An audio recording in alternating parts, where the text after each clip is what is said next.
देखिए, आगे हम इसी बात को कंटिन्यू करेंगे, इलेक्ट्रिक चार्ज के बारे में जो हम डिस्कशन कर रहे थे उसी बात को आगे कंटिन्यू करेंगे। तो आगे हमने हेडिंग लिखी है electronic theory of electric charge. Electronic theory of electric charge. तो हम देखेंगे कि इस इलेक्ट्रॉनिक थ्योरी में हम ये देखेंगे कि कैसे आप इलेक्ट्रॉन की थ्योरी के बेस पे ये बता सकेंगे कि किसी बॉडी में कैसे पॉजिटिव चार्ज कोई बॉडी एक्वायर करती है, कैसे कोई बॉडी नेगेटिव चार्ज एक्वायर करती है, यानी कैसे किसी बॉडी के अंदर पॉजिटिव चार्ज आता है, कैसे किसी बॉडी के अंदर क्या आता है, नेगेटिव चार्ज आता है। उसको आप यहाँ पे समझेंगे, है ना। इलेक्ट्रॉन थ्योरी के बेस पे हम आपको बताएंगे कि कैसे कोई बॉडी पॉजिटिव चार्ज एक्वायर करती है और कैसे कोई बॉडी नेगेटिव चार्ज एक्वायर करती है। तो इस बात को आपको ध्यान रखना है। देखिए, जैसे मैं यहाँ पे सिंपल आपको बात बता दूँ कि आपका जो मैटर है, आपने देखा होगा मैटर, मैटर आपका किससे बना होता है? आपका मैटर एटम से बना होता है ना। मैटर किससे बना होता है? आपका एटम से बना होता है। बहुत सारे एटम होते हैं एक छोटे से मैटर के अंदर। अगर मैं सब कुछ इसी को बोल दूं कि ये जो मैटर है आपका ये किससे बना है, तो ये एटम से बना है। और बिलियन ट्रिलियंस एटम इसके अंदर होंगे। इस मैटर के अंदर क्या होंगे? बिलियन ट्रिलियंस एटम्स होंगे। तो हम किसी एक एटम को देख लेते हैं। किसको देख लेते हैं? एक एटम को। और एक एटम इस मैटर का जो एक्टिविटी दिखाएगा, सारा मैटर वैसी एक्टिविटी दिखाएगा इसकी, है ना। तो हम इस मैटर के पूरे एटमों को तो नहीं जान सकते कि करके सबको डिस्कस नहीं कर सकते, पर हम किसी एक एटम को लेके चल रहे हैं, क्योंकि मैटर के अंदर जितने भी एटम होते हैं वो सारे एक पर्टिकुलर एलिमेंट के अंदर, जैसे सपोज ये कार्बन का एलिमेंट है ना, तो ये कार्बन एलिमेंट है, तो एक पर्टिकुलर एलिमेंट के अंदर जितने भी एटम होते हैं वो सब एक जैसे ही होते हैं। तो हम किसी एक एटम को देख के ले लेते हैं। तो जैसा एक एटम बिहेव करेगा एक एलिमेंट के अंदर, सारे एटम इसी टाइप से बिहेव करेंगे, और पूरा मैटर का बिहेवियर भी वही होगा जो उसके एटम का बिहेवियर होगा। तो हम एक एटम को लेके चल लेते हैं ना। तो यहाँ पे सपोज मेरे पास ये जो एलिमेंट है वो किसका है? मैंने कार्बन का एलिमेंट ले लिया। ये मेरे हाथ में जो पेन है सपोज ये कार्बन की बनी हुई है ना, तो ये कार्बन का मैंने एलिमेंट ले लिया, तो उसका जो एटम भी होगा वो भी कार्बन का होगा, है ना। तो हम एक एटम को देख के चलेंगे। तो हमें पता है मैटर किससे बना होता है? एटम से बना होता है। अब एटम के बारे में आपने बोर थ्योरी पढ़ी है ना, कि जैसे कार्बन है तो आपको पता है कार्बन का एटॉमिक नंबर कितना होता है? 6 होता है। तो इस तरीके से आप लिखते हैं, ये उसका एटॉमिक नंबर लिखते हैं और ये उसका आप सिंबल लिखते हैं, केमिकल सिंबल। तो ये आपका कार्बन हो गया। अब आपको पता है कि कार्बन में 6 पॉजिटिव चार्ज होते हैं। आपने ये सब बोर थ्योरी में पढ़ा है 9th क्लास में, है ना। तो मैं बता दूं कि कार्बन में क्या होता है? 6 पॉजिटिव चार्ज होते हैं। 6 पॉजिटिव चार्ज होते हैं एंड 6 उसमें नेगेटिव चार्ज होते हैं, है ना। किसी भी एटम के अंदर जितना पॉजिटिव चार्ज होता है उतना ही क्या होता है उसके अंदर?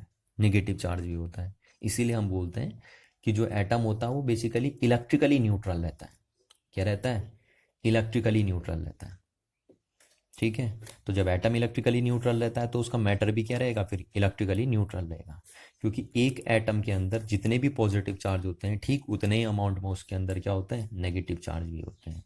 तो इन पॉजिटिव चार्ज को हम बोल देते हैं प्रोटॉन्स। आपने पढ़ा है बोर थ्योरी में, प्रोटॉन्स बोल देते हैं आप इन्हें, है ना। और इन नेगेटिव चार्ज को आप क्या बोल देते हैं? आप इनको बोल देते हैं इलेक्ट्रॉन्स। तो इस टाइप से आपके जो इलेक्ट्रिक चार्ज होते हैं वो दो टाइप के आपने पहले भी बोले थे, पॉजिटिव और नेगेटिव। तो किसी भी एक एटम के अंदर जितने पॉजिटिव चार्ज होते हैं नॉर्मल कंडीशन में, उतने ही नेगेटिव चार्ज भी उसके अंदर होते हैं, है ना। नॉर्मल कंडीशन में बात कर रहे हैं हम, कि अगर एटम न्यूट्रल नॉर्मल कंडीशन में अपनी, तो नॉर्मल कंडीशन यानी जनरल, उसके साथ अभी कुछ हुआ नहीं है, ये देखिए जैसे हमने रखा है। तो कोई भी जो एटम होता है उसके अंदर जितने पॉजिटिव चार्ज होते हैं उतने ही नेगेटिव चार्ज होते हैं।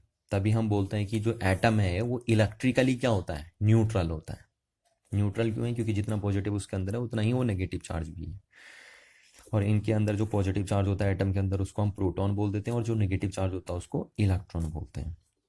तो अगर आपने बोर थ्योरी पढ़ी होगी तो बोर थ्योरी ये कहती है कि जो एटम का स्ट्रक्चर होता है कुछ इस टाइप से देखने को मिलता है कि जितना भी पॉजिटिव चार्ज होता है एक एटम के अंदर वो सब उसके एक छोटे से पॉइंट के अंदर बंद होता है, जिसको आप न्यूक्लियस कॉल करते हैं। और सारा नेगेटिव चार्ज, सारा का सारा जो नेगेटिव चार्ज है वो इस न्यूक्लियस के अराउंड स्टेशनरी ऑर्बिट में मूव करते रहता है, जिनको आप इलेक्ट्रॉन बोलते हैं ना। ये आपने बोर थ्योरी में पढ़ा है 9th क्लास में, कि all the positive charge in a matter in an atom reside a single point which is called nucleus. ये देखिए 6 पॉजिटिव थे तो 6 के 6 पॉजिटिव यहाँ बंद है, जिसको आप न्यूक्लियस कॉल कर रहे हैं। 6 पॉजिटिव चार्ज यहाँ बंद है। और आपके 6 जो नेगेटिव चार्ज होते हैं वो इस न्यूक्लियस के अराउंड कंटिन्यूअसली क्या करते रहते हैं, रिवॉल्व करते रहते हैं। तो ये जो नेगेटिव चार्ज हो वो आपके यहाँ रिवॉल्व करते रहते हैं, ये देखिए, है ना, ये नेगेटिव चार्ज आपके यहाँ रिवॉल्व करते रहते हैं, ये इस तरीके से। तो 6 पॉजिटिव चार्ज है और 6 नेगेटिव चार्ज इसके अंदर है, एटम के अंदर। तो इसलिए ये इलेक्ट्रिकली क्या है, न्यूट्रल है। देखिए 1 2 3 4 5 6 नेगेटिव है और 6 पॉजिटिव चार्ज यहाँ बंद रहते हैं। तो ये आपने बोर थ्योरी में पढ़ा है कि एक एटम के अंदर जितना भी पॉजिटिव चार्ज होता है सब उसके न्यूक्लियस में बंद होता है, और जितना भी नेगेटिव चार्ज उसके अंदर होता है उस पॉजिटिव चार्ज के अराउंड स्टेशनरी ऑर्बिट में क्या करते रहता है, कंटिन्यूअसली रिवॉल्व करते रहता है। ठीक है, तो ये एटम कैसा है, अगर हम इस एटम पे देखिए, अगर हम बोलेंगे कि इस एटम पे चार्ज है तो यस, एटम पे चार्ज है ना, पर नेट चार्ज 0 है। देखिए अगेन मैं रिपीट कर रहा हूँ, अगर मैं बोलूँ क्या ये इसके पास चार्ज होता है, चार्ज हर किसी के पास होता है, बट क्या है, चार्ज हर किसी के पास होता है, बट बात हम कर रहे हैं नेट चार्ज की, है ना। तो कोई भी अगर मैटर है या कोई भी एटम है, तो अगर वो नॉर्मल कंडीशन में रहता है तो उसके अंदर नेट चार्ज 0 होता है। जैसे हम इसके अंदर दे देते हैं नेट चार्ज, देखिए चार्ज तो है एटम के अंदर, चार्ज तो 6 पॉजिटिव है और 6 नेगेटिव है, पर अगर हम नेट चार्ज देखें तो नेट चार्ज आपका कितना है, 6 पॉजिटिव है प्लस 6 नेगेटिव चार्ज है, 6 नेगेटिव चार्ज है, तो आपका टोटल कितना है यहाँ, 0, है ना। तो टोटल जो आपके पास कितना चार्ज है इसके ऊपर, 0 चार्ज है, इसीलिए आप क्या बोलते हैं, ये इलेक्ट्रिकली क्या है आपका, न्यूट्रल। अच्छा, अब आप देखते हैं कि अगर आप इसको रब करते हैं, है ना, जैसे आप मैटर को रब कर रहे थे ना, मैटर को रब कर रहे थे, तो जब मैटर रब होगा तो ऑटोमेटिकली इस मैटर के अंदर जो एटम होंगे वो भी रब हो रहे होंगे, है ना। तो हम तो मैटर का एक एटम देख रहे हैं, बस पूरे मैटर को नहीं देख रहे, एक एटम को देख रहे हैं। तो जब हम मैटर को रब करते हैं तो ऑटोमेटिकली एटम भी रब हो रहा होगा। तो जब इस एटम को हम किसी एक्सटर्नल थिंग्स पे, जैसे अभी आपने देखा था कि इस रबर रॉड को या बोनाइट रॉड को मैंने कैट फर पे रब किया था, तो इसको जब आप रब करते हैं किसी चीज़ पे, तो ये दो तरीके से कर सकता है। देखिए दो एक्टिविटी कर सकता है, या तो ये अपना इलेक्ट्रॉन, देखिए निकलना कहाँ से शुरू होगा ना, निकलना बाहर से ही शुरू होता है, पहले यहाँ से होती जो भी एक्टिविटी होती है, अंदर नहीं आते पहले ही। तो यहाँ पे दो कंडीशन हो सकती है कि जब आप इस एटम को किसी एक्सटर्नल थिंग्स पे रब करेंगे तो ये या तो अपना इलेक्ट्रॉन निकाल दें, सपोज इसने अपना एक इलेक्ट्रॉन लूज कर दिया, है ना, 1 इलेक्ट्रॉन क्या कर दिया इसने, लॉस कर दिया, 1 इलेक्ट्रॉन लॉस, हो सकता है गेन भी कर ले, ऐसा नहीं।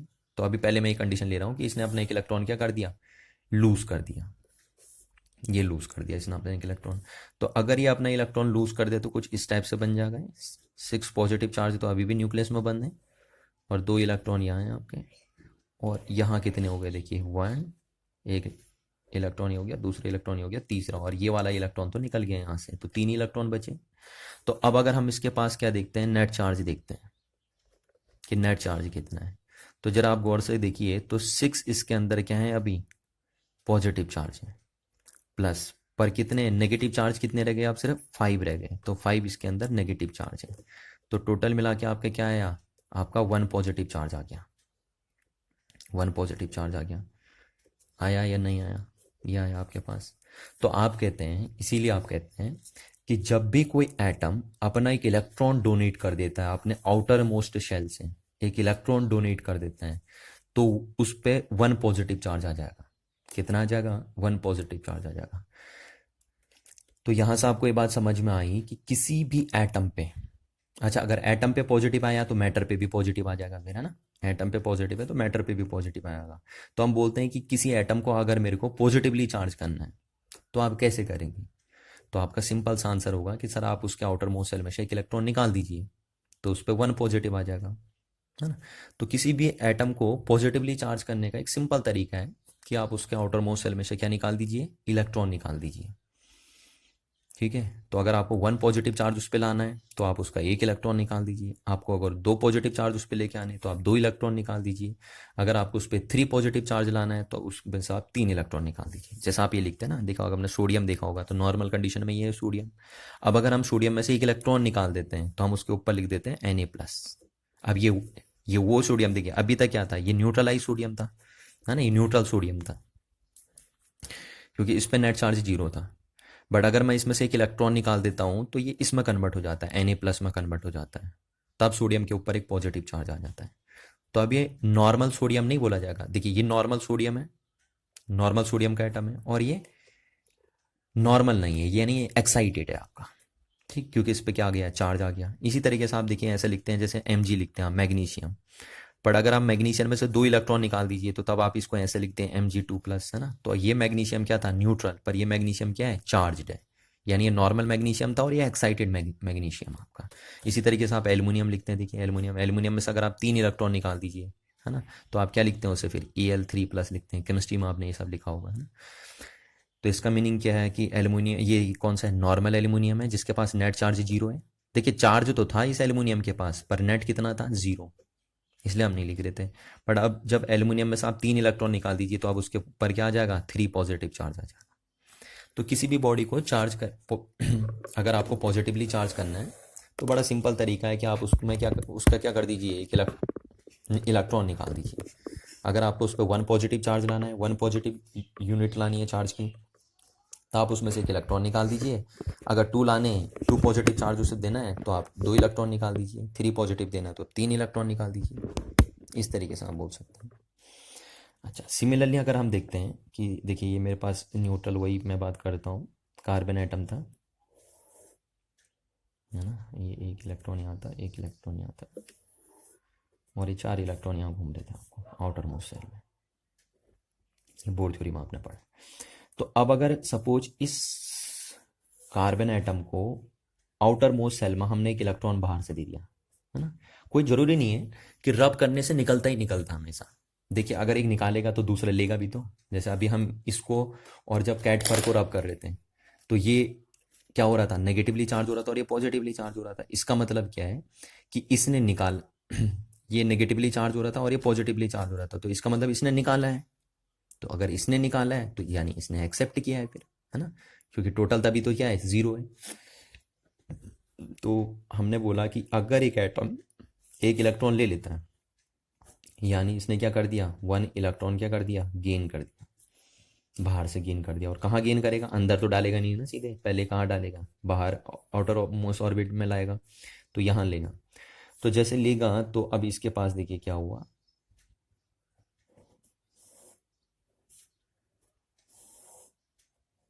1 2 3 और 4 ऑलरेडी इलेक्ट्रॉन यहाँ थे आउटर मोस्ट में, एक एक्स्ट्रा आ गया, 5 इलेक्ट्रॉन आ गए। तो अब आप इसके पास देखिए जरा, इस पे नेट चार्ज अगर आप देखेंगे, ये नॉर्मल कार्बन एटम था ना, तो 6 पॉजिटिव चार्ज थे प्लस 6 नेगेटिव चार्ज थे, इसलिए टोटल चार्ज कितना था, 0। और ये क्या था, ये था इलेक्ट्रिकली न्यूट्रल, इलेक्ट्रिकली न्यूट्रल। तो कोई भी एटम के पास अगर नेट चार्ज 0 होता है तो आप उसे क्या बोलते हैं, इलेक्ट्रिकली न्यूट्रल बोलते हैं। ठीक है ना, ध्यान रखना चीज़ का। तो जब एटम इलेक्ट्रिकली न्यूट्रल होगा तो मैटर भी इलेक्ट्रिकली न्यूट्रल होगा। तो अगर मैं बोल रहा हूँ कोई एटम या कोई मैटर इलेक्ट्रिकली न्यूट्रल है, इसका मतलब उस पर नेट चार्ज कितना है, 0 है। अच्छा, अब इस पे देखिए, जब इस एटम ने 1 इलेक्ट्रॉन गेन कर दिया है तो हुआ क्या कि इस पर अगर आप नेट चार्ज देखेंगे, नेट चार्ज कैलकुलेट करके देखेंगे तो इस पे नेट चार्ज कितना है, देखिए इस पे 6 पॉजिटिव चार्ज है प्लस नेगेटिव चार्ज कितने हो गए, नेगेटिव चार्ज हो गए देखिए 2 3 4 5 6 7, तो 7 नेगेटिव चार्ज हो गए। तो अगर आप नेट देखेंगे तो -1 नेगेटिव चार्ज इस पे एक्स्ट्रा आया, है ना। तो हम बोल देते हैं ये बॉडी क्या हो गई, नेगेटिवली चार्ज हो गई। तो 1 यूनिट नेगेटिव चार्ज इस बॉडी पे आ गया। अच्छा, अगर आप ऐसे 2 नेगेटिव चार्ज इस पे लाना है तो आप इसको 2 इलेक्ट्रॉन दे देंगे, 3 लाना है तो 3 दे देंगे। जैसे आप ये देखते हैं, आप ये देखते हैं क्लोरीन देखते हैं, तो ये क्लोरीन क्या है, क्या इस क्लोरीन के पास चार्ज नहीं है, इसके पास चार्ज है, पर नेट चार्ज कितना है, 0, इसलिए आप यहाँ लिखते हैं 0। अच्छा, अब इस क्लोरीन को अगर हमने 1 इलेक्ट्रॉन दे दिया बाहर से, है ना, 1 इलेक्ट्रॉन इसके साथ हमने ऐड कर दिया, तो आप इसको क्या लिखते हैं फिर, Cl-, यानी इस क्लोरीन पे एक नेगेटिव चार्ज है, यानी इस क्लोरीन पे नेट चार्ज कितना है, -1, और इस पे कितना है, 0 है। तो ये इलेक्ट्रिकली न्यूट्रल एटम था क्लोरीन का और ये एक्साइटेड है, क्यों, क्योंकि इस पे चार्ज आ चुका है। सिमिलरली आप ऐसे बोलते हैं जैसे एक ऑक्सीजन है, अगर आप इसको 2 इलेक्ट्रॉन खिला देते हैं तो ये क्या बन जाता है, O2- बन जाता है ना। तो कोई भी चीज़, कोई भी मैटर हो या एटम हो, अगर वो क्या करता है, इलेक्ट्रॉन एक्सेप्ट करता है, इलेक्ट्रॉन एक्सेप्ट करता है तो it becomes negatively charge, while when an atom donates its electron then it will become a positively charge. तो आपको समझ में आ गई, यहाँ से इलेक्ट्रॉन थ्योरी के बेस पे आपको ये बात समझ में आ गई कि कोई बॉडी कैसे पॉजिटिवली चार्ज होती है और कैसे क्या होती है, नेगेटिवली चार्ज होती है। तो टोटल आपने देखा, चाहे बॉडी पॉजिटिवली चार्ज हुई है या चाहे बॉडी नेगेटिवली चार्ज हुई है, उसके लिए रिस्पॉन्सिबल कौन बना, इलेक्ट्रॉन बना ना। देखिए जब यहाँ पे हमने बॉडी को क्या किया था, पॉजिटिवली चार्ज किया था, तो उसके लिए भी इलेक्ट्रॉन ही मूवमेंट कर रहा था, यानी इलेक्ट्रॉन ही निकला था बाहर। और जब बॉडी क्या हुई थी, नेगेटिवली चार्ज हुई थी, तब भी इलेक्ट्रॉन ही अंदर आया था, है ना। तो यानी टोटल मिला के बॉडी को पॉजिटिवली चार्ज करना है या नेगेटिवली चार्ज करना है, ये डिसाइड कौन करेगा, इलेक्ट्रॉन करेगा। कौन करेगा ये डिसाइड, इलेक्ट्रॉन का डिसाइड करेगा। यानी इलेक्ट्रॉन का ट्रांसफर, इलेक्ट्रॉन का मूवमेंट ही डिसाइड करेगा कि बॉडी में पॉजिटिव चार्ज आएगा या नेगेटिव चार्ज आएगा। तो इसीलिए हमने हेडिंग लिखी थी electron theory of electric charge. तो किसी बॉडी का अगर इलेक्ट्रॉन, वो बॉडी अपना इलेक्ट्रॉन डोनेट कर रही है या कोई एटम अपना इलेक्ट्रॉन डोनेट कर रहा है, तो उस पर वो पॉजिटिवली चार्ज हो जाएगा। और अगर कोई एटम या कोई बॉडी इलेक्ट्रॉन एक्सेप्ट कर रही है, तो वो क्या हो जाएगा, फिर वो एटम क्या हो जाएगा आपका, नेगेटिवली चार्ज हो जाएगा। तो इस तरीके से हम थोड़ा सा इसके बारे में लिख देते हैं ताकि आप इसको कॉपी में नोट कर पाओ। तो हम लिखते हैं कि मैटर इज मेड अप, देखिए किससे बना होता है, matter is made up of atoms. ये बात मैंने आपको बता दी थी, है ना। एंड ईच एटम, आपको पता ही है, ईच एटम हैज़, जितना एक एटम के पास क्या होता है, पॉजिटिव, उतना ही नेगेटिव भी होता है, positive as well as negative charge भी होता है, नेगेटिव चार्ज। तो कभी भी अगर मैं आपसे पूछूं कि क्या एटम के पास चार्ज है, तो आप यस बोलेंगे ना, नो नहीं बोलेंगे। नेट चार्ज पूछूं तो आप सोच के बोलिए एस नेगेटिव चार्ज। अब देखिए, तो ये जो पॉजिटिव चार्ज है इसको आप क्या बोलते हैं, पॉजिटिव चार्ज, जिसको आप प्रोटॉन भी कॉल करते हैं ना, प्रोटॉन्स इन्हें आप कॉल करते हैं।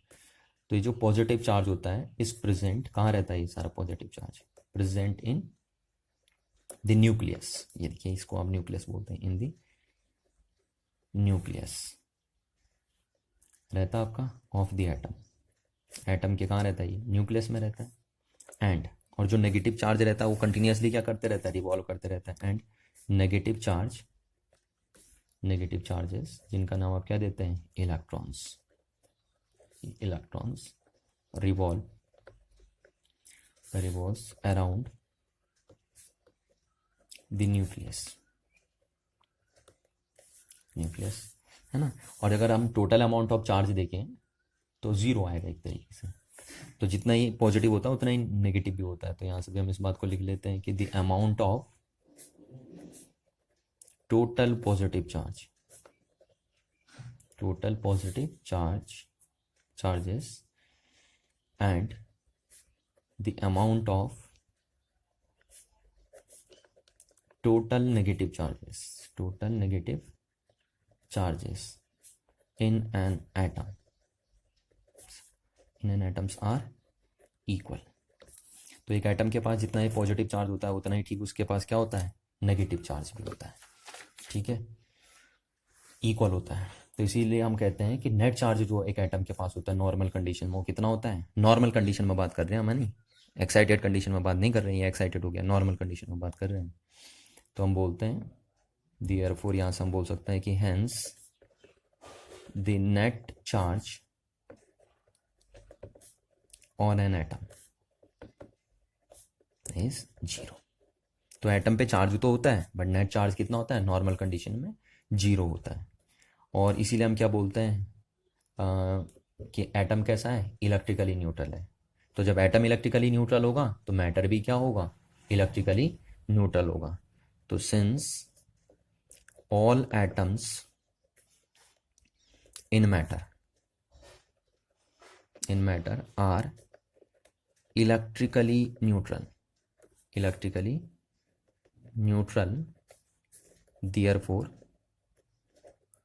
therefore मैटर इज, तो मैटर भी क्या होगा, इलेक्ट्रिकली न्यूट्रल होगा।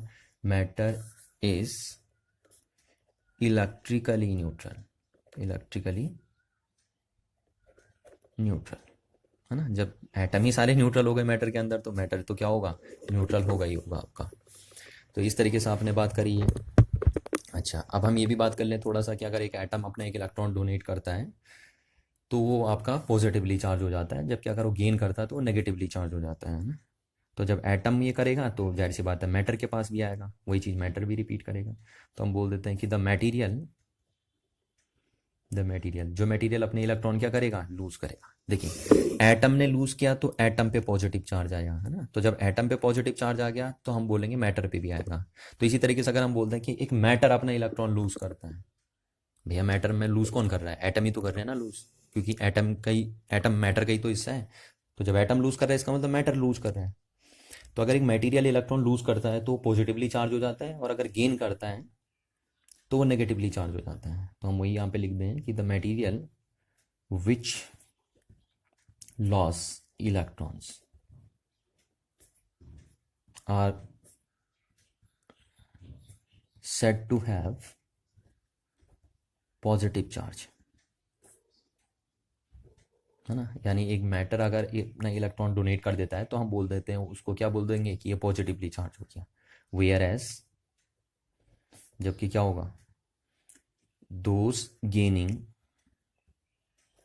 इलेक्ट्रॉन्स, जो इलेक्ट्रॉन क्या करेंगे, गेन करेंगे, आर सेड टू हैव, उनको हम क्या बोलेंगे, नेगेटिव चार्ज, नेगेटिव चार्ज। तो इस बात को आपको ध्यान रखना है ना, कि कोई भी अगर मटेरियल अपना इलेक्ट्रॉन लूज करता है तो वो पॉजिटिवली चार्ज हो जाता है, और अगर कोई एक्वायर करता है तो वो नेगेटिवली चार्ज हो जाता है। अच्छा, अब एक बात और आपको ध्यान रखनी देखिए, वो बात ये है, तो मैं आपको बता दूं जरा, मास ऑफ इलेक्ट्रॉन है ना, अब इस बात को आपको याद करना पड़ेगा, मास ऑफ इलेक्ट्रॉन कितना होता है। तो यहाँ पे जरा ध्यान रखना कि मास ऑफ इलेक्ट्रॉन होता है आपका 9.1 मल्टीप्लाई 10⁻31 kg। ठीक है, इतना मास होता है इलेक्ट्रॉन का। तो आपको ध्यान रखना है कि देखिए अगर इलेक्ट्रॉन अगर आप निकाल लें तो इसका मास भी तो लूज होगा ना, क्योंकि ये इलेक्ट्रॉन के पास जो मास होता है वो कितना होता है, 9.1 मल्टीप्लाई 10⁻31 kg मास होता है इस इलेक्ट्रॉन के पास। तो जब ये इलेक्ट्रॉन गया निकल के यहाँ से, तो सपोज इसका मास m था, पहले इसका मास कितना था, m था, पर जब यहाँ से एक इलेक्ट्रॉन निकल के गया है तो इसका मास भी कम हो जाएगा इस एटम का, है ना। और कितना कम हो जाएगा, m, और कितना मास निकल के गया यहाँ से, एक इलेक्ट्रॉन के बराबर मास निकल के चले गया। तो एक इलेक्ट्रॉन का मास कितना होता है, 1.6 मल्टीप्लाई 10⁻31 kg। तो इस m मास में से कितना मास बाहर निकल गया, 9.6 मल्टीप्लाई 10⁻31 kg, है ना। सॉरी, ये है मास इलेक्ट्रॉन का, कितना, 9.1 मल्टीप्लाई 10⁻31 kg। तो इस एटम का मास था m, पर जब इस एटम ने एक इलेक्ट्रॉन निकाल दिया तो साथ में उस इलेक्ट्रॉन के साथ इतना मास बाहर चले गया। तो अब जो इस एटम का मास बचेगा वो इतना बचेगा। ठीक है, तो ये ध्यान रखना आपको कि जब कोई भी एटम पॉजिटिवली चार्ज होता है ना, पॉजिटिवली चार्ज होता है तो उसका मास क्या हो जाता है, डिक्रीज हो जाता है। और अगर वो एक इलेक्ट्रॉन लूज करे तो उसका मास इतना डिक्रीज होगा, अगर वो 2 इलेक्ट्रॉन लूज करे तो इतना मास डिक्रीज हो जाएगा, यहाँ आप 2 से मल्टीप्लाई कर देंगे, और अगर 3 इलेक्ट्रॉन लूज करे तो यहाँ 3 से मल्टीप्लाई हो जाएगा। सिमिलरली हम बोलते हैं कि अगर कोई एटम नेगेटिव चार्ज एक्वायर कर लेता है, ठीक, तो इसका मास सपोज m है, तो इसने नेगेटिव चार्ज एक्वायर कर लिया, तो देखिए इसका मास कितना इंक्रीज हो गया, एक इलेक्ट्रॉन के बराबर मास इसका इंक्रीज हो गया। तो एक इलेक्ट्रॉन का मास कितना है, 9.1 मल्टीप्लाई 10⁻31 kg। तो इतना मास इसका क्या हो गया, इंक्रीज हो गया, है ना। तो ये ध्यान रखना है, मैंने प्लस किया है।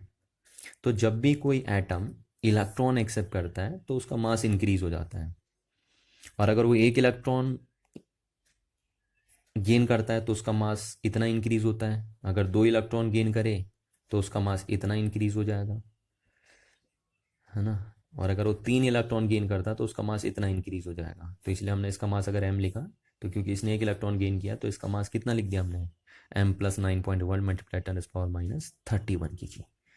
तो इस बात को भी आपको ध्यान रखना है कि when ever a material gaining electrons and becomes negatively charged and its mass is increases by an amount equal to the mass of an electron acquired। ठीक है, तो हम यहां से बोल सकते हैं कि मास क्या हुआ है, मास क्या हुआ है, गेन हुआ है ना। मास गेन किया है किसने, एटम ने। कब, व्हेन इट बिकम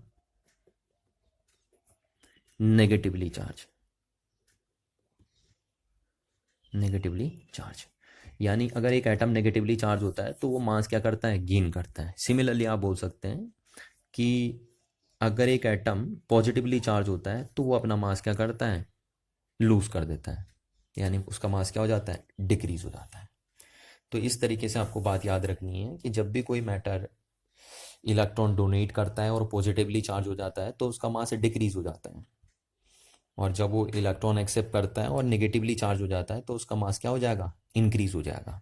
यानी कहने का मतलब है कि चार्ज ट्रांसफर के साथ साथ, देखिए चार्ज ट्रांसफर के साथ, चाहे चार्ज अंदर आ रहा हो या बाहर जा रहा हो, चार्ज ट्रांसफर के साथ साथ मास का भी ट्रांसफर हो रहा है ना। तो साइमल्टेनियसली एक साथ होते हैं दोनों चीज़ें। अगर आप चार्ज का ट्रांसफर करते हैं तो मास का ट्रांसफर ऑटोमेटिकली हो जाता है, पर अगर आप मास का ट्रांसफर करेंगे तो जरूरी नहीं कि चार्ज का ट्रांसफर, देखो ध्यान रखना। आप चार्ज का ट्रांसफर करते हैं तो ऑटोमेटिकली मास का ट्रांसफर हो जाएगा, पर अगर आप मास का ट्रांसफर करते हैं तो एसेंशियल नहीं है कि आपका चार्ज भी ट्रांसफर हो। ये बात मैंने आपको पहले वीडियो में भी बताई थी, उसमें मैंने आपको क्लियरली बताया था कि किसी बॉडी पे चार्ज होने के लिए उस पर मास होना एसेंशियल है, पर किसी बॉडी पे मास है तो जरूरी नहीं है उस पर क्या हो, चार्ज हो, है ना। तो इस बात को आपको ध्यान रखना है कि जब भी चार्ज ट्रांसफर होता है तो उसमें साथ में मास भी ट्रांसफर होता है। क्यों ट्रांसफर होता है, क्योंकि चार्ज उसी बॉडी पे हो सकता है जिसका मास हो। तो देखिए इलेक्ट्रॉन अगर निकल रहा है या आ रहा है अंदर, तो वो इलेक्ट्रॉन का मास है ना, तभी तो उस पर चार्ज आएगा। जिस चीज़ का मास ही नहीं होता उस चीज़ पे चार्ज ही नहीं होता, बिकॉज चार्ज क्या थी, एक डेवलप प्रॉपर्टी थी मैटर की। तो मैटर होना एसेंशियल है, इसीलिए हम कहते हैं कि जब भी चार्ज ट्रांसफर होगा उसके साथ मास भी ट्रांसफर होता है। बट अगर मास ट्रांसफर हो रहा है तो जरूरी नहीं है उसके साथ क्या हो, चार्ज ट्रांसफर हो, है ना। देखिए तो हमने देखा टोटली कि कैसे आप किसी बॉडी को क्या करते हैं, पॉजिटिवली चार्ज करते हैं और नेगेटिवली चार्ज करते हैं। लास्ट टाइम हमने बात करी थी। तो अब देखिए अब हम नेक्स्ट टॉपिक करते हैं कि प्रॉपर्टीज़ ऑफ इलेक्ट्रिक चार्ज, इसके बारे में डिस्कशन कर लेते हैं कि इलेक्ट्रिक चार्ज की क्या क्या प्रॉपर्टीज़ आपके सामने होती हैं। तो बेसिकली 4 प्रॉपर्टीज़ हम यहाँ पर आपको बताएंगे इलेक्ट्रिक चार्ज की। वैसे तो बहुत सारी प्रॉपर्टी होती हैं, बट बेसिक प्रॉपर्टीज़ हम यहाँ डिस्कस कर लेते हैं। तो हेडिंग लिखेंगे आप, basic properties of electric charge, of electric charge. Electric charge की बेसिक प्रॉपर्टीज़ हम यहाँ डील करने का है। तो देखिए पहली बेसिक प्रॉपर्टी क्या है इलेक्ट्रिक चार्ज की, वो है एडिटिव नेचर इसका, कि इलेक्ट्रिक चार्ज जो होता है वो एडिटिव नेचर का होता है। अच्छा समझते हैं, देखिए एडिटिव नेचर का मीनिंग क्या है। देखिए जैसे सपोज एक हमारे पास एक बॉडी है ना, और इस बॉडी पे यहाँ पे है -2 कूलम चार्ज, और यहाँ पे है 5 कूलम चार्ज इस पॉइंट पे, और इस पॉइंट पे है 3 कूलम चार्ज। तो अगर हम नेट चार्ज की बात करें, किसकी बात करें, नेट चार्ज की, तो इस बॉडी पे जो नेट चार्ज होगा वो क्या होगा, ये जो इस बॉडी के डिफरेंट पॉइंट्स पे जो चार्ज है इनका एल्जेब्रिक सम होगा, है ना। तो नेट चार्ज कितना हो जाएगा, 5 coulomb plus 3 coulomb plus -2 coulomb. तो नेट चार्ज हो गया आपका 5 कूलम प्लस 1 कूलम, यानी आपका बना 6 कूलम नेट चार्ज। तो यही हम बोलते हैं कि यही एडिटिव नेचर है इलेक्ट्रिक चार्ज का। यानी एक बॉडी पे जो नेट चार्ज होता है वो किसके इक्विवेलेंट होता है, algebraic sum of the all the charges found at its different points. तो इसको हम लिख लेते हैं कि इलेक्ट्रिक चार्ज इज एडिटिव। कैसा है इलेक्ट्रिक चार्ज, एडिटिव है। दैट इज हम ये बोल सकते हैं कि total charge on a body is the algebraic sum of charges in different region of the body, है ना। कि किसी भी बॉडी पे जो नेट चार्ज होगा वो किसके एल्जेब्रिक सम के इक्विवेलेंट होगा, जो उस बॉडी पे डिफरेंट पॉइंट पे जो चार्जेस हैं उनके एल्जेब्रिक सम के इक्विवेलेंट होगा। तो ये रहा आपका इलेक्ट्रिक चार्ज का एडिटिव नेचर। ये पहली प्रॉपर्टी हो गई इलेक्ट्रिक चार्ज की। नाउ हम डिस्कस करते हैं second property of electric charge, है ना। सेकेंड प्रॉपर्टी हमारी इलेक्ट्रिक चार्ज की क्या है, और ये मोस्ट इंपॉर्टेंट प्रॉपर्टी, देखिए बहुत इंपॉर्टेंट प्रॉपर्टी इलेक्ट्रिक चार्ज की, वो है conservation. Conservation of electric charge बहुत इंपॉर्टेंट प्रॉपर्टी है इलेक्ट्रिक चार्ज की, जिसका नाम है कंजर्वेशन ऑफ इलेक्ट्रिक चार्ज। देखिए इसमें क्या है, आप इसको 2 तरीके से स्टेटमेंट को बोल सकते हैं, है ना। तो मैं आपको दोनों तरीके से बता देता हूँ आपको उस बात को ध्यान रखना है। देखिए पहले आप इस वर्ड को समझिए, आइसोलेटेड सिस्टम, इसका मीनिंग क्या है, ठीक है। तो आइसोलेटेड सिस्टम वो सिस्टम होता है जिसपे कोई एक्सटर्नल इन्फ्लुएंस ना हो, है ना, कोई बाहर से कुछ ना लगाओ। देखिए जैसे सपोज ये है, अभी अगर मेरा एक सिस्टम है, ये आप बोलोगे सर इसको सिस्टम क्यों बोल रहे हो, आप ऑब्जेक्ट बोलिए। तो देखिए जिसको आप ऑब्जेक्ट बोल सकते हो उसको आप सिस्टम भी कॉल कर सकते हैं ना। जो भी चीज़ हमारे अंडर कंसिडरेशन में आती हैं वो सारी चीज़ें सिस्टम बोली जाती हैं आपकी। तो ये मेरा एक सिस्टम है। अब इस सिस्टम पे अगर मैंने कोई एक्सटर्नल इन्फ्लुएंस नहीं है, यानी बाहर से कुछ नहीं लगाया मैंने इस पे, तो ये हमारा आइसोलेटेड सिस्टम बोला जाएगा, ठीक है ना। मतलब एक्सटर्नल इन्फ्लुएंस जिस चीज़ पे ना हो उसको हम क्या बोल सकते हैं, आइसोलेटेड सिस्टम। जैसे आपने आजकल देखा भी होगा, आप बोल भी रहे हैं आइसोलेट कर दो इसको, आइसोलेट कर दो मतलब उस पर कोई एक्सटर्नल इन्फ्लुएंस ना हो, कोई एक्सटर्नल चीज़ों का फर्क ना पड़े। तो कोई भी जो एक आइसोलेटेड सिस्टम होता है, देखो सिस्टम के अंदर एक ऑब्जेक्ट भी आ सकता है, दो भी आ सकते हैं, तीन भी आ सकते हैं ना। जितने भी चीज़ें अंडर कंसिडरेशन में होती हैं वो सब एक सिस्टम होता है आपका। तो किसी भी आइसोलेटेड सिस्टम का नेट चार्ज हमेशा कांस्टेंट रहता है। ध्यान रखने की बात का ना, the most important things is, किसी भी आइसोलेटेड सिस्टम का, मैं सिस्टम की बात नहीं कर रहा हूं, मैं बात कर रहा हूं आइसोलेटेड सिस्टम की। तो किसी भी आइसोलेटेड सिस्टम का जो नेट चार्ज होता है वो हमेशा कांस्टेंट रहता है। तो यहां पे आपको दो बातों को गौर करना है। पहली बात तो ये आइसोलेटेड सिस्टम, और दूसरी बात है नेट चार्ज की। मैं सिस्टम की बात नहीं कर रहा, मैं आइसोलेटेड सिस्टम की बात कर रहा हूं। मैं चार्ज की बात नहीं कर रहा, मैं नेट चार्ज की बात कर रहा हूं। तो किसी भी आइसोलेटेड सिस्टम का जो नेट चार्ज होता है वो हमेशा जीरो रहता है या कांस्टेंट रहता है ना। कोई जरूरी नहीं है कि जीरो हो, वो कांस्टेंट रहता है, यानी जितना है उतना ही रहेगा। जैसे देखिए मैंने अभी आपको एक्सपेरिमेंट में बताया था, जो पहले हमने एक्सपेरिमेंट किया था, इस पे नेट चार्ज कितना था, सिल्क क्लॉथ पे जीरो, और इस ग्लास रॉड पे नेट चार्ज कितना था, जीरो। पर जब हम इनको आपस में रब करते हैं तो ये क्या हो जाता है, पॉजिटिवली चार्ज, और ये क्या हो जाता है, नेगेटिवली चार्ज। अगर सपोज देखिए, अब अगर सपोज इस पे 2 पॉजिटिव चार्ज आया तो इस पे 2 नेगेटिव चार्ज आएगा ही आएगा। किसके according, according to law of conservation of electric charge के अकॉर्डिंग। क्योंकि ये सिस्टम क्या था आपका, आइसोलेटेड था ना, आपने बाहर से कुछ नहीं लगाया। तो सिस्टम के अंदर हमारी दोनों चीजें आ गई, सिल्क क्लॉथ भी आ गया और ग्लास रॉड भी आपके आ गई। तो ये पूरा एक सिस्टम बन गया हमारा। अब इस सिस्टम पे बिफोर रबिंग टोटल चार्ज कितना था, जीरो था। टोटल चार्ज कितना था इस सिस्टम पे, जीरो था।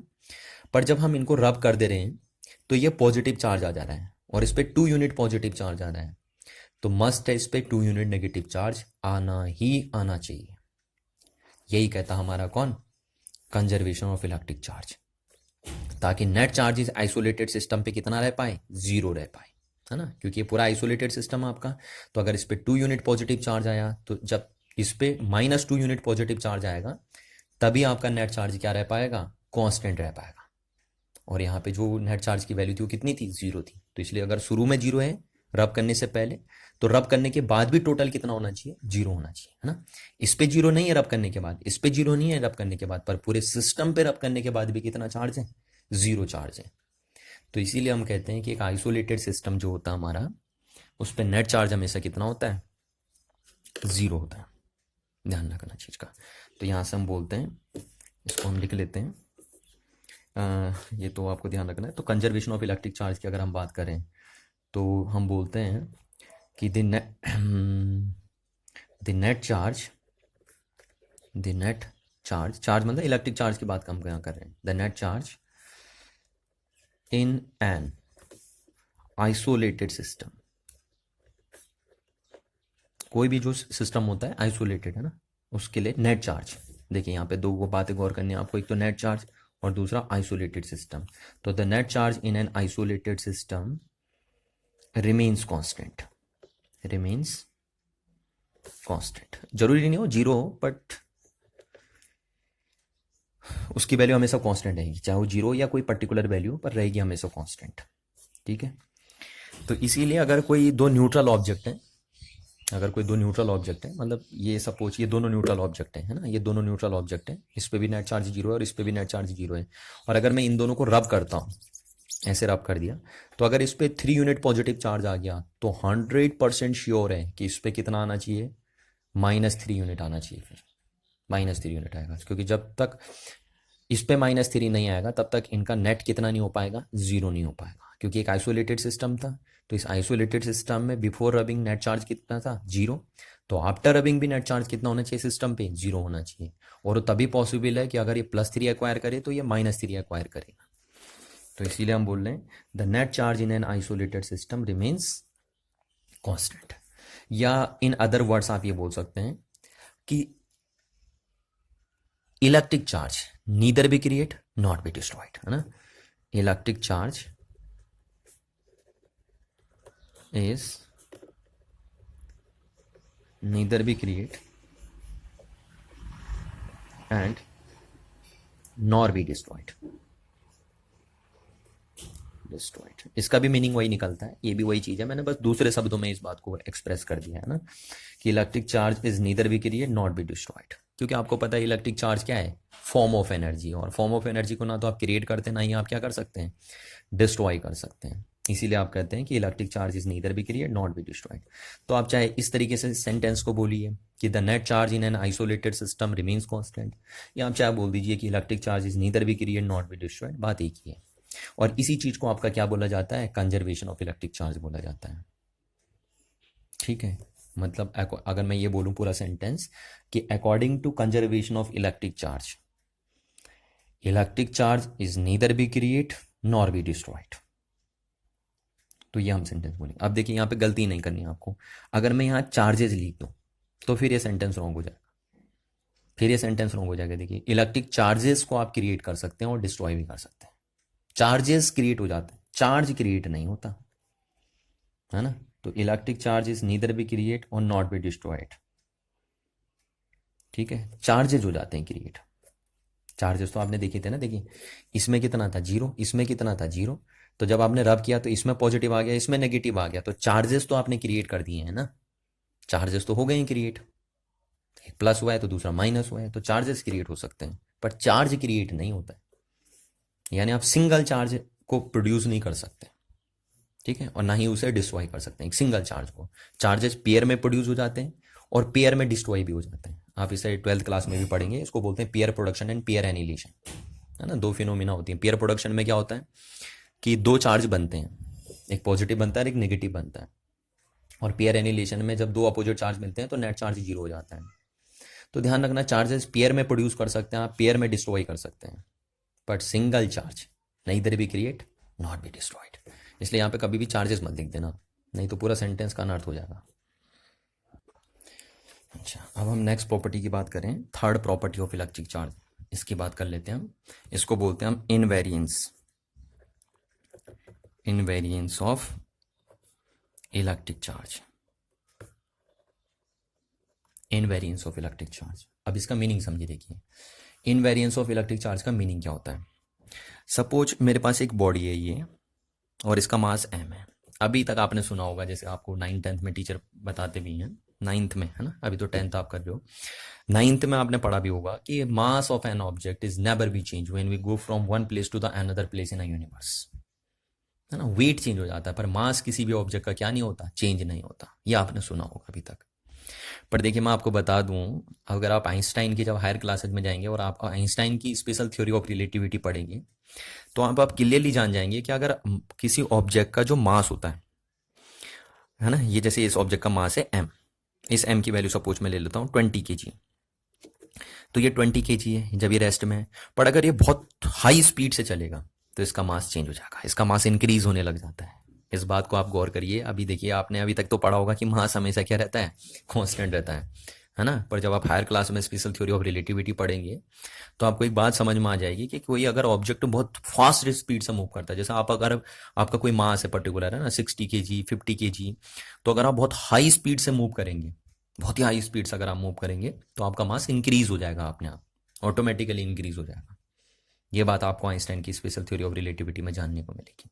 तो अभी आपको नहीं जानना, अभी आपको सिर्फ इतना रखना है कि मास स्पीड के साथ क्या हो जाता है, चेंज हो जाता है।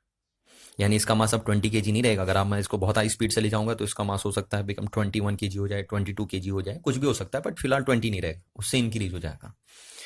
अच्छा, सिमिलरली अगर मैं बोलता हूँ इस बॉडी पे सपोज 2 कूलम चार्ज है ना, 2 कूलम चार्ज है, तो ये बॉडी को अगर आप कितनी भी तेज ले जाइए, आप चाहे इसको लाइट की स्पीड से भगा दीजिए, तो इसका मास कभी भी क्या नहीं होता, चेंज नहीं होता।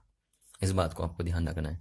तो कभी भी किसी बॉडी का जो चार्ज है वो उसकी वेलोसिटी से अफेक्ट नहीं होता, जबकि मास उसकी वेलोसिटी से अफेक्ट हो जाता है। यानी मास वेलोसिटी के साथ इंक्रीज होने लग जाता है, जैसे जैसे वेलोसिटी इंक्रीज होगी वैसे वैसे ऑब्जेक्ट का मास क्या होने लग जाता है, इंक्रीज। बट ऑब्जेक्ट का जो चार्ज है वो कभी भी उसकी वेलोसिटी के साथ क्या नहीं होता, इंक्रीज नहीं होता। यानी किसी ऑब्जेक्ट पे अगर 2 कूलम चार्ज है, तो अगर मैं इसको लाइट की स्पीड से भी चलाऊं या बहुत तेज स्पीड से भी चलाऊं तो इसका चार्ज अभी भी कितना रहेगा, 2 कूलम रहेगा। तो कभी भी किसी ऑब्जेक्ट की वेलोसिटी उस ऑब्जेक्ट पे जो चार्ज है उसको अफेक्ट नहीं करती है। इसी को हम बोलते हैं इनवेरियंस ऑफ इलेक्ट्रिक चार्ज। तो यहां पे हम लिख देते हैं कि इसको मीनिंग में लिख देते हैं हम, तो हम लिख देते हैं कि invariance of electric charge means that the magnitude of charge, the magnitude यानी वैल्यू जो है मैग्नीट्यूड ऑफ चार्ज, जैसे यहाँ पे हम 2 कूलम बोल रहे हैं, तो the magnitude of charge on a body does not very with the speed of the body. यानी किसी भी बॉडी पे जो चार्ज का मैग्नीट्यूड है वो उसकी वेलोसिटी से अफेक्ट नहीं होता। आप उसको चाहे रेस्ट में रखिए तब भी उस पर 2 कूलम, और अगर आप चाहे से लाइट की स्पीड चली जाए तब भी उस पर कितना रहेगा, 2 कूलम चार्ज रहेगा, जबकि मास चेंज हो जाता है वेलोसिटी के साथ। तो इसी बात को हम बोलते हैं इनवेरियंस ऑफ इलेक्ट्रिक चार्ज। अब हम देखेंगे fourth property, and this is the last and the most important property जो आपके एग्जामों में पूछी जाती है, कॉम्पिटेटिव एग्जाम में आपसे पूछी जाती है, सॉरी। ये बहुत इंपॉर्टेंट प्रॉपर्टी आपके, और इलेक्ट्रिक चार्ज की सबसे इंपॉर्टेंट प्रॉपर्टी है जो आपके हिसाब से है ना, वो फोर्थ प्रॉपर्टी है। तो ध्यान से इसको देखना, ये प्रॉपर्टी है quantization of electric charge. Electric charge है ना, बहुत इंपॉर्टेंट प्रॉपर्टी है, आपको ध्यान से देखनी है, क्वांटाइजेशन ऑफ इलेक्ट्रिक चार्ज। अब देखिए है क्या चीज, ये क्वांटाइजेशन ऑफ इलेक्ट्रिक चार्ज क्या है, इसको समझते हैं हम। तो देखिए क्वांटाइजेशन रूल को समझने से पहले आपको मैं एक बात बता दूं, देखो आपने एक चीज पढ़ी कि हमारे पास चार्ज कैरियर कौन होते हैं, charge carrier particle. Charge carrier particle कौन होते हैं, तो चार्ज कैरियर पार्टिकल हमारे होते हैं इलेक्ट्रॉन्स एंड प्रोटॉन्स। प्रोटॉन को आप ऐसे लिख देते हैं, इलेक्ट्रॉन को आप ऐसे लिख देते हैं, या इस तरीके से भी आप प्रोटॉन को लिखते हैं, कहीं कहीं पे ऐसे भी लिखा रहता है प्लस, ठीक है। क्योंकि इलेक्ट्रॉन पे और प्रोटॉन पे जो चार्ज होता है मैग्नीट्यूड उन दोनों का बराबर होता है, बस क्या होता है, साइन अपोजिट होता है। प्रोटॉन पे अगर प्लस है तो इलेक्ट्रॉन पे माइनस होता है, इसलिए हम प्रोटॉन को ऐसे भी लिखते हैं, ई प्लस करके भी लिखते हैं, क्योंकि दोनों पे चार्ज का अमाउंट सेम होता है, बस एक पे प्लस होता है और दूसरे पे माइनस होता है। तो इलेक्ट्रॉन पे जो चार्ज होता है, चार्ज ऑन इलेक्ट्रॉन, अब ये बात आपको याद रखनी पड़ेगी, है ना। ये बात आपको अभी नहीं आएगी समझ में, क्योंकि ये हायर क्लास में आप पढ़ेंगे, जब आप ग्रेजुएट लेवल पे जाएंगे तो वहाँ पे आप देखेंगे कि मिलिकन ऑयल ड्रॉप एक्सपेरिमेंट होता है। वो एक्सपेरिमेंट बताता है आपको, मिलिकन ऑयल ड्रॉप एक्सपेरिमेंट, कि इलेक्ट्रॉन पे कितना चार्ज होता है। तो अभी आप नहीं निकाल सकते, अभी आपको याद ही करना पड़ेगा कि चार्ज ऑन एन इलेक्ट्रॉन, एक इलेक्ट्रॉन पे जो चार्ज होता है वो कितना होता है। तो एक इलेक्ट्रॉन पे होता है आपका -1.6 मल्टीप्लाई 10⁻⁻19 कूलम चार्ज होता है ना, इतना चार्ज होता है एक इलेक्ट्रॉन पे। सिमिलरली अगर हम बोले हैं कि चार्ज ऑन अ प्रोटॉन, कि एक प्रोटॉन पे कितना चार्ज होता है आपका, तो प्रोटॉन पे भी इतना ही होता है, तभी हमने ई लिखा है दोनों के लिए ना, पर इलेक्ट्रॉन पे माइनस लिखा है, प्रोटॉन के लिए प्लस लिखा है। तो प्रोटॉन पे भी इतना ही होता है, उस प्लस का होता है -19 कूलम चार्ज, ये चार्ज होता है एक प्रोटॉन पे, और इलेक्ट्रॉन पे इतना चार्ज होता है। अच्छा, अब आप देखेंगे, देखिए ध्यान से, कि मैटर किससे बना है। देखिए यहाँ पे मैटर किससे बना है, मैटर बना है एटम से। एटम किससे बना है, एटम बना है दो टाइप के चार्ज पार्टिकल से, एक होता है आपका प्रोटॉन और दूसरा होता है आपका इलेक्ट्रॉन, है ना। वैसे तो आपने न्यूट्रॉन भी सुना होगा कि मैटर एटम के अंदर न्यूट्रॉन भी होते हैं, पर हम बात कर रहे हैं सिर्फ यहाँ चार्ज पार्टिकल, क्योंकि यहाँ पे चार्ज के अबाउट डिस्कशन चल रहा है ना, तो हम न्यूट्रल पार्टिकल को नहीं लेते हैं, क्योंकि न्यूट्रॉन पे क्या होता है, न्यूट्रल होता है, न्यूट्रॉन जीरो चार्ज उस पर होता है। तो जो मैटर होता है वो एटम से बना होता है, और एटम में दो टाइप के चार्ज पार्टिकल होते हैं, एक होते हैं प्रोटॉन और दूसरे होते हैं आपके इलेक्ट्रॉन। अब देखिए प्रोटॉन को आप फर्दर फर्दर ब्रेक कर सकते हो। प्रोटॉन आपका टूट जाता है, ये आप हायर क्लास में पढ़ेंगे, क्वार्क्स में कन्वर्ट हो जाते हैं ना। प्रोटॉन को अगर आप तोड़ते हैं तो ये क्वार्क्स में कन्वर्ट हो जाते हैं, तो वो अभी आपको यहाँ पे नहीं देखना है, वो हायर लेवल की बातें हैं, आपके क्लास के हिसाब से हम बात करेंगे। तो प्रोटॉन को आप तोड़ सकते हैं क्वार्क्स में, बट इलेक्ट्रॉन नहीं टूटता है, कैन नॉट फर्दर डिविजिबल। ठीक है, आप इलेक्ट्रॉन को नहीं तोड़ सकते जी, आज तक, अभी तक, इन फ्यूचर हो जाए मेरे को नहीं पता, है ना, पर आज तक इलेक्ट्रॉन नहीं तोड़ा गया। तो इलेक्ट्रॉन से छोटा चार्ज पार्टिकल अभी तक आपको देखने को नहीं मिलेगा। ठीक है, प्रोटॉन को आप तोड़ सकते हैं छोटे पार्टिकल में, प्रोटॉन क्वार्क्स फॉर्म में टूटते हैं, है ना, पर क्वार्क्स सिंगल फॉर्म में एग्जिस्ट नहीं करते हैं, इसलिए हम उनकी बात ही नहीं करते हैं यहाँ पे, आपके लेवल में भी नहीं है। आप तो यही समझेंगे बस कि जो इलेक्ट्रॉन होता है उसको आप तोड़ नहीं सकते। इस बात को आप दिमाग में बैठा के रख लीजिए कि इलेक्ट्रॉन टूटता नहीं। ठीक है, यानी ये मैटर का वो स्मॉलेस्ट पार्टिकल है जिसको आप फर्दर डिवाइड नहीं कर सकते। फर्दर क्या नहीं कर सकते? डिवाइड नहीं कर सकते। यानी आप कह सकते हैं कि electron is the smallest individual particle of a matter. क्या बोला मैंने?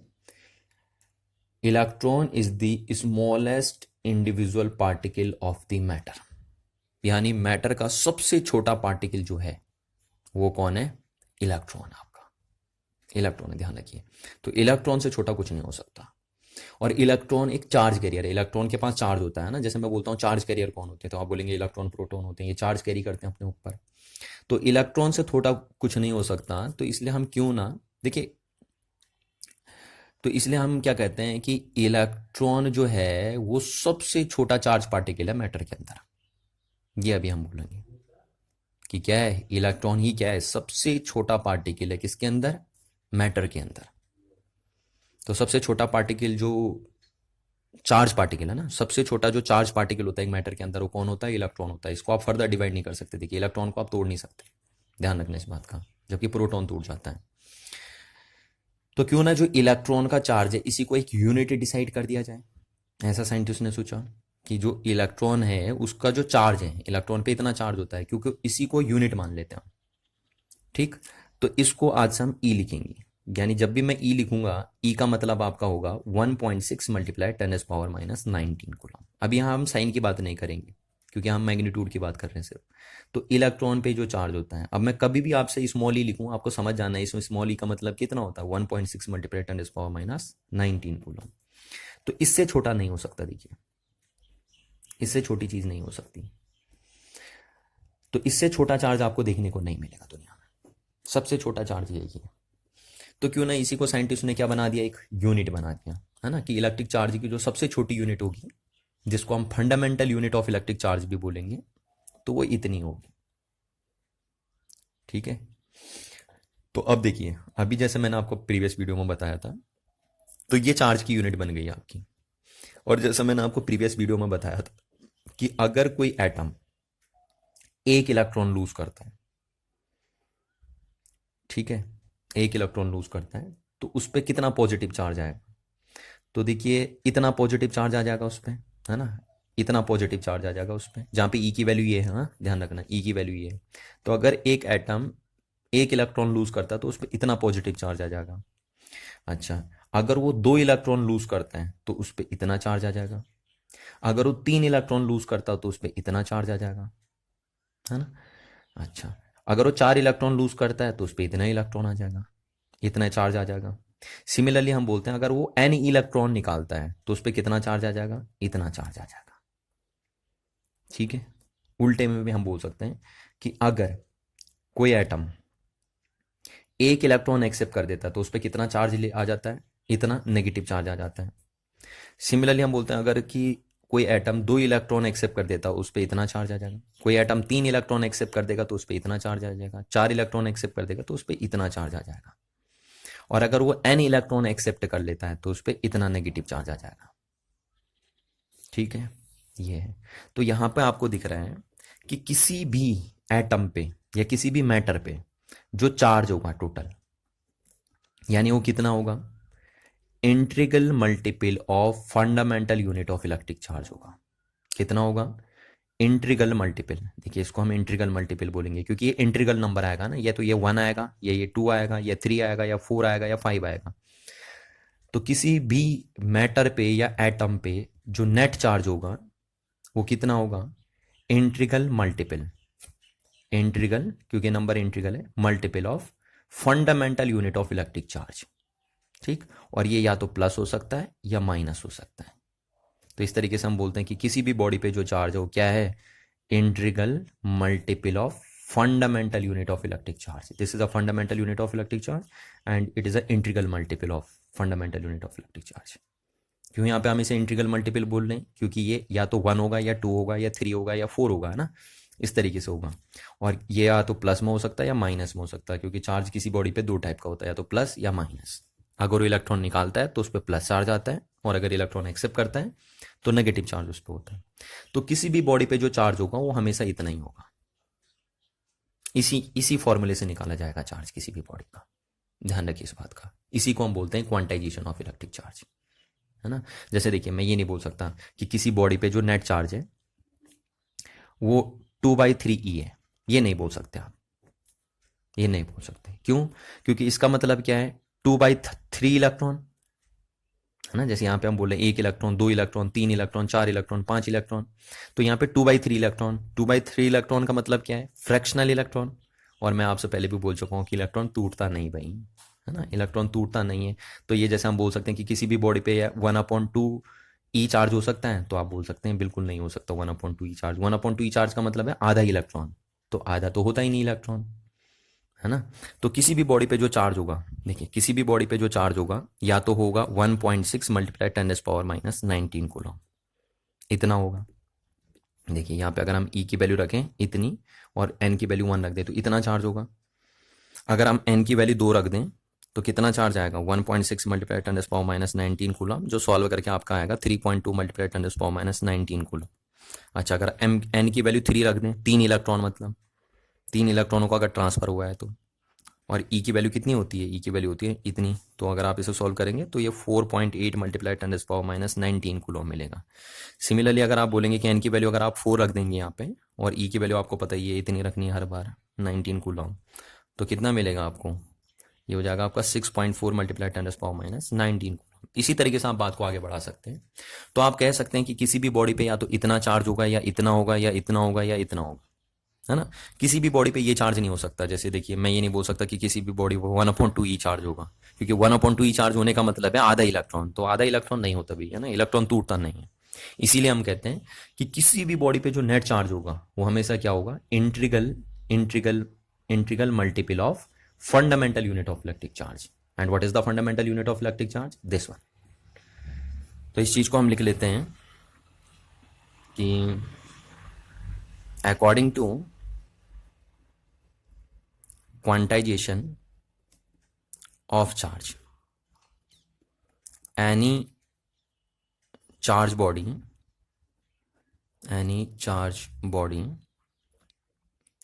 can have charge which is an integral multiple of the basic या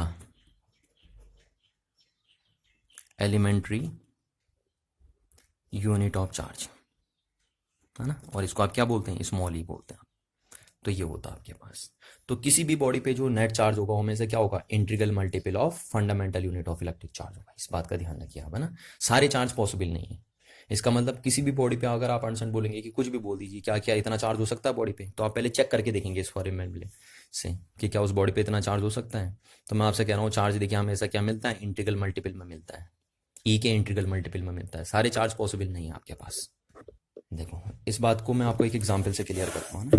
एक एग्जाम्पल के थ्रू हम इस बात को समझते हैं। तो उस एग्जाम्पल में देखिए आपका क्या है हमारा।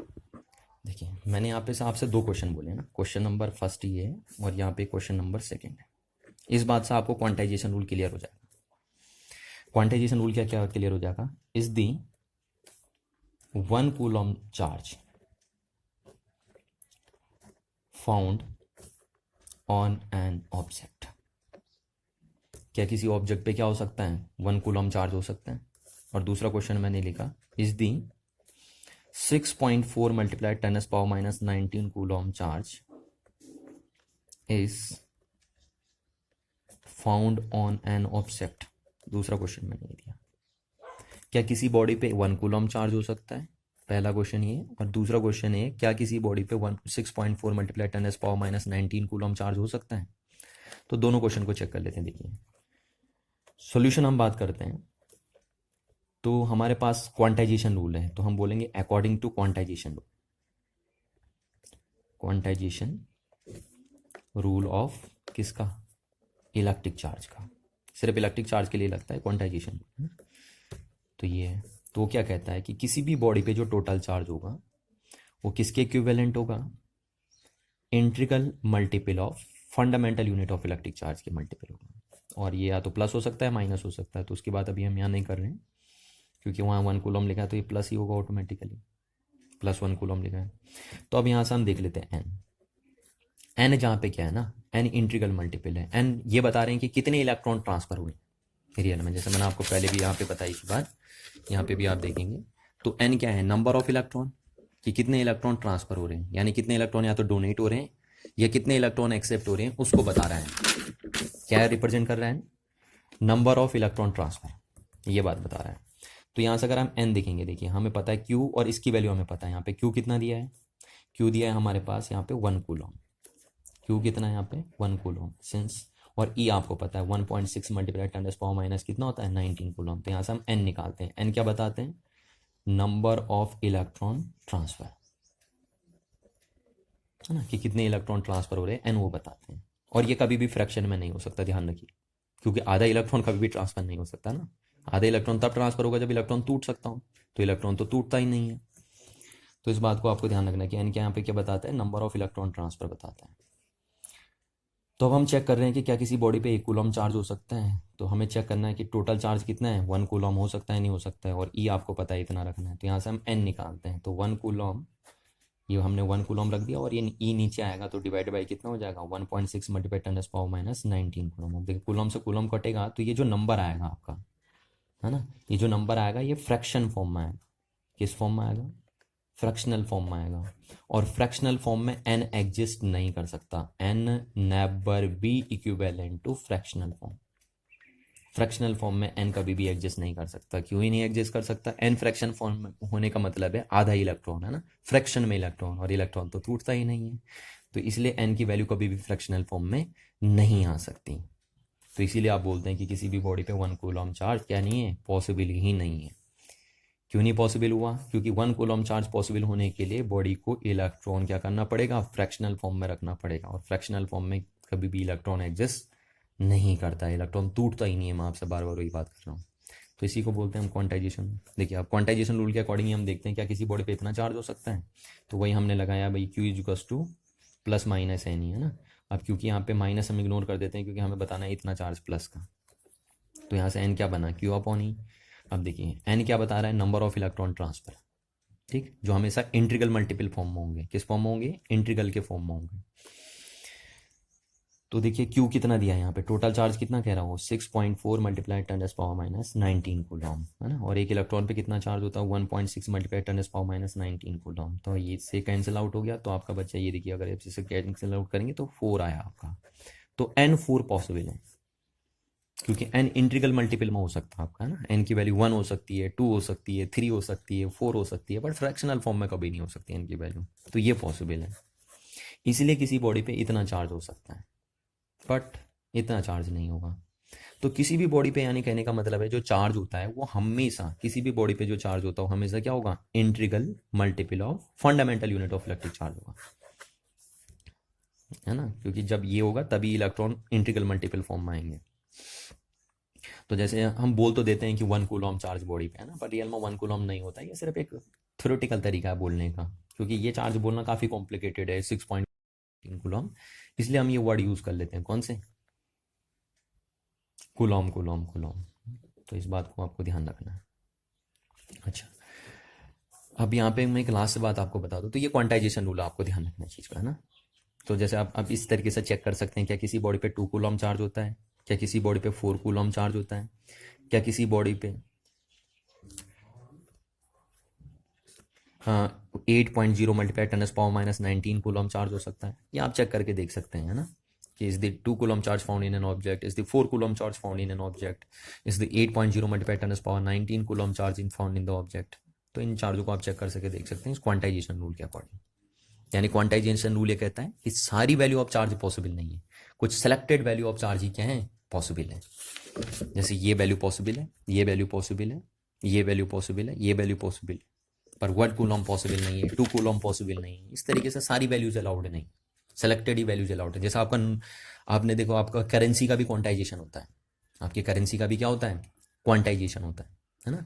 हमारी करेंसी में भी सारे नोट अलाउड नहीं है। देखिए जैसे 1 का अलाउड है, 2 का अलाउड है, पर 3 का नहीं है अलाउड, 4 का नहीं आता आपकी करेंसी में, 4 का कोई नोट नहीं है, फिर 5 का आता है, फिर 6 का कोई नहीं है, 7 का नहीं है। तो इस तरीके से क्वांटाइजेशन है उसका भी, सारी वैल्यूज उसमें भी अलाउड नहीं है ना। तो जब सारी वैल्यू अलाउड नहीं होती है उसी को हम क्वांटाइजेशन बोलते हैं। तो यहाँ पे भी वही है कि इलेक्ट्रिक चार्ज की सारी वैल्यू पॉसिबल नहीं है, सिर्फ वही वैल्यू पॉसिबल है जो इंटीग्रल मल्टीपल में होगी ई के, वही चार्ज पॉसिबल है। अच्छा, अब मैं लास्ट आपसे एक बात कर दूं कि जो कूलॉम होता है, Coulomb is the use on unit of electric charge. ये इलेक्ट्रिक चार्ज की काफ़ी बड़ी यूनिट होती है ना, बहुत बड़ी यूनिट होती है 1 कूलम चार्ज। तो 1 कूलम चार्ज बहुत ज़्यादा हो गया। अब आप बोलोगे सर अभी तो बताया 1 कूलम चार्ज होता ही नहीं है ना, हम थ्योरेटिकल बेस पे बोल रहे हैं, थ्योरेटिकल बेस पे। तो 1 कूलम काफ़ी बड़ी यूनिट होती है। चलो हम 1 कूलम नहीं बोलते, फिर हम 1 कूलम नहीं बोलते, हम इतना ही कूलम बोल लेते हैं। अगर आपको ये लग रहा है कि 1 कूलम तो होता ही नहीं चार्ज, तो मैं ऐसे बोल लेता हूँ कि कूलम जो है वो बहुत बड़ी यूनिट है, चाहे वो 1.6 मल्टीप्लाई 10⁻⁻19 कूलम ही क्यों ना हो। कूलम बहुत बड़ी यूनिट होती है इलेक्ट्रिक चार्ज की। तो हम छोटी यूनिट बनाते हैं फिर, है ना, क्योंकि देखिए अगर हमारी डेली लाइफ में जैसे टन में भी हम मास को मीजर करते हैं, क्विंटल में भी मीजर करते हैं, किलो में भी मीजर करते हैं, ग्राम में भी मीजर करते हैं, मिलीग्राम में भी मीजर करते हैं, पर हमारा सबसे लाइफ में सबसे ज़्यादा डेली सामना किससे होता है, डेली सामना हमारा किलोग्राम से होता है। तो किलोग्राम हमारे लिए प्रैक्टिकल यूनिट है इलेक्ट्रिक चार्ज की, यानी सॉरी मास की, है ना। किलोग्राम हम मास की प्रैक्टिकल यूनिट बोल सकते हैं, क्योंकि हमारे डेली लाइफ में यूज़ होता है। हम टन में यूज़ नहीं करते डेली लाइफ में, हम क्विंटल में मीज़र नहीं करते चीज़ों को, हम ग्राम में मीज़र नहीं करते, मिलीग्राम में मीज़र नहीं करते। हमारा जो सामना डेली होता है वो किलोग्राम से होता है। तो किलोग्राम हमारी प्रैक्टिकल यूनिट है मास की, है ना, जिसको आप एसआई यूनिट भी बोल देते हैं। तो इसी तरीके से हमने यहाँ एसआई यूनिट आपको इलेक्ट्रिक चार्ज की बताई थी कूलॉम, पर कूलॉम काफ़ी बड़ी यूनिट होने के कारण इसको हम प्रैक्टिकली यूज़ नहीं करते, क्योंकि काफ़ी बड़ी है। जैसे मैंने कहा आपसे, टन आपका काफ़ी बड़ा यूनिट है मास का, है ना, क्विंटल हो गया काफ़ी बड़ी यूनिट है मास की, तो इसलिए हम उनको यूज़ नहीं करते, हम किलोग्राम यूज़ करते हैं जो हमारी डेली लाइफ के साथ लिंक का है। सिमिलरली हम यहाँ पे बोलते हैं कि जो कूलॉम है वो बहुत बड़ी यूनिट है इलेक्ट्रिक चार्ज, इसलिए हम कूलॉम को यूज़ नहीं करते हैं। हम इसकी कुछ प्रैक्टिकल यूनिट्स बनाते हैं, कुछ छोटी यूनिट्स बनाते हैं, तो हम बोलते हैं some other units, some other small units, small units of electric charge. कि इलेक्ट्रिक चार्ज की कुछ स्मॉल यूनिट क्या होती हैं, तो होता है एक होता है आपका माइक्रो कूलॉम, माइक्रो कूलॉम, है ना। इसको शॉर्ट में आप ऐसे लिख देते हैं 1, और माइक्रो का सिंबल ये होता है म्यू, बोलते हैं इसको माइक्रो, और कूलॉम ऐसे लिखते हैं। ये म्यू है ना, म्यू पढ़ते हैं इसे, क्या पढ़ते हैं, म्यू, ग्रीक वर्ड है, म्यू पढ़ना है इसको। तो 1 माइक्रो कूलॉम, और 1 माइक्रो कूलॉम कितने कूलॉम के इक्विवेलेंट होता है, 1। और माइक्रो का मतलब होता है आपका 1, और माइक्रो का मीनिंग होता है आपका 10⁻⁻6, है ना। तो 1 मैंने लिख दिया, इनटू माइक्रो का मीनिंग होता है 10⁻⁻6, और ये आपका क्या हो गया, कूलॉम। तो 1 माइक्रो कूलॉम में कितने कूलॉम होते हैं आपके, 10⁻⁻6 कूलॉम होते हैं। तो ये अदर यूनिट्स आपकी, है ना। इस तरीके से आप एक नैनो कूलॉम भी बोलते हैं, 1 नैनो कूलॉम, 1 नैनो कूलॉम। तो आप इसको लिखते हैं ऐसे करके, लिखते हैं 1 NC, nano, n stand for nano, ये नैनो वर्ड आप यूज़ करते हैं इसके लिए। और 1 नैनो कूलॉम कितना होता है, 1 नैनो, नैनो का मतलब होता है 10⁻⁻9, तो कूलॉम। तो ये कुछ प्रैक्टिकल यूनिट्स हैं जिनका आप यूज़ करते हैं, या छोटी यूनिट्स आप ये कह सकते हैं, प्रैक्टिकल या छोटी यूनिट्स हैं इलेक्ट्रिक चार्ज की। कौन, micro Coulomb and nano Coulomb. तो 1 माइक्रो कूलॉम में कितने कूलॉम, 10⁻⁻6 कूलॉम, और 1 नैनो कूलॉम में कितने कूलॉम, 10⁻⁹ कूलॉम। तो इस तरीके से आपने टोटली देखा आज कि हमने टोटल इलेक्ट्रिक चार्ज के अबाउट डिस्कस किया। अब नेक्स्ट टाइम हम डिस्कस करेंगे electric field, electric potential and electric current के बारे में। तो आप इस चीज़ को ध्यान से पढ़ेंगे और तैयारी करेंगे, प्रैक्टिस करेंगे इस बात की। ठीक है, थैंक यू।